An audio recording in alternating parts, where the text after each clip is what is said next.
Nigeria turned 65 years since independence this October, while official ceremonies are being planned across the state. For Nigerians, the day serves as more than just a celebration.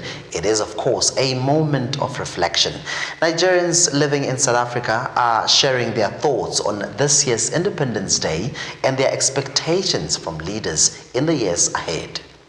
In Pretoria, I sat down with Nigeria's ambassador to South Africa, Alexandra Timitope Ajayi. I began our conversation by asking him, looking back since independence, has Nigeria lived up to its potential? Efforts have been going on over the years through successive administrations to see that they contribute their own quota to the promised land that we promised ourselves. For now, I can mention that even in terms of political progress in Nigeria, there was a time when we were having challenges of military incursion into politics. But for the last 26 to 27 years now, we've stabilized. Democracy have thrived tremendously in Nigeria.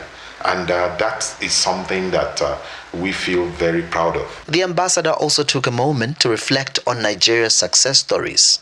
We've come a long way, that's one thing.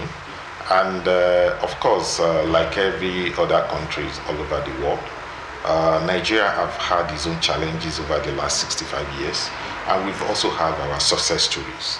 In terms of when we look at where we were in 1960 compared to where we are today, you will see that it's massive improvement in social infrastructure, in terms of educational development, in terms of economic progress and growth that we have built over the years. At the Heritage Celebration at the University of Johannesburg, Nigerian students dazzled the crowd with their outstanding performance.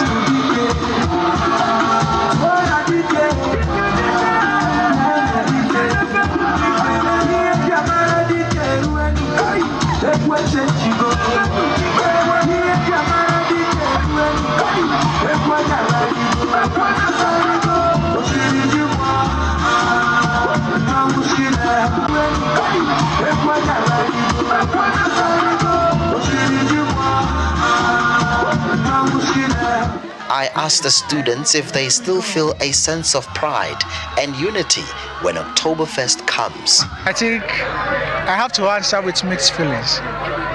In one part, I have to be proud of Nigeria. And saying I'm proud of Nigeria, I'm not proud of Nigeria as the country. I'm proud of the people, of the Nigerians, because we have wonderful Nigerians everywhere, and thank God for some Nigerians have gone ahead of us, and that's why some of us can thrive in a country like this. But when you think of Nigeria and what is happening in Nigeria, especially in light of what is happening in this place where we live, you want to think about how did we go wrong in Nigeria. And these are the key issues they expect the government to prioritize. Typically, for a 65-year-old man or a person, you would expect some form of maturity, achievements, innovations, and all of that. And that's what we are asking our leaders to do. Let's make us a country that has achieved. We want to see our achievement. We want to see corruption gone. We don't want corruption in our country. We want our youth empowered. We want a country where we can go to bed in peace and not be afraid that there's banditry or there's kidnapping. We celebrate the 65 years of Nigerians' existence or Nigerians' independence. All we want from the leaders is good governance. We want good governance. The youths that are loitering about or the graduates, just to give them employment, and let them be intentional, in the things and the affairs of Nigeria. One thing I would love the government to do is they should focus more on the transparency of the local economy. We have seen a lot of macroeconomic indicators showing positive signs, but the reality is not yet there. Even local residents took a moment to wish Nigeria a happy Independence Day. My message to Nigerians, firstly, as a South African, I support Ubuntu. A person is a person through other people. So please, let us unite. A Nigerian brother of mine just mentioned to me what it is to say unity in Igbo, and that is Ofu. Correct me if I'm wrong. Personally, I love Nigeria.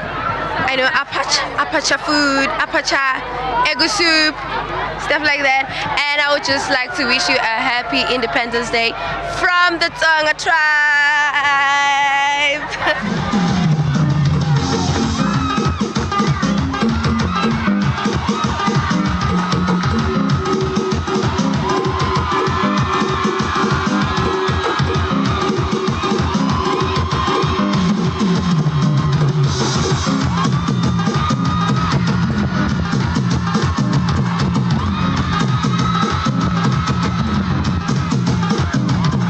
For Nigerians in South Africa, the day is not only about honoring the past, but also about looking ahead with hope, pride, and clear expectations for the future. From Johannesburg, South Africa, Innocent Samos, Channels Television News.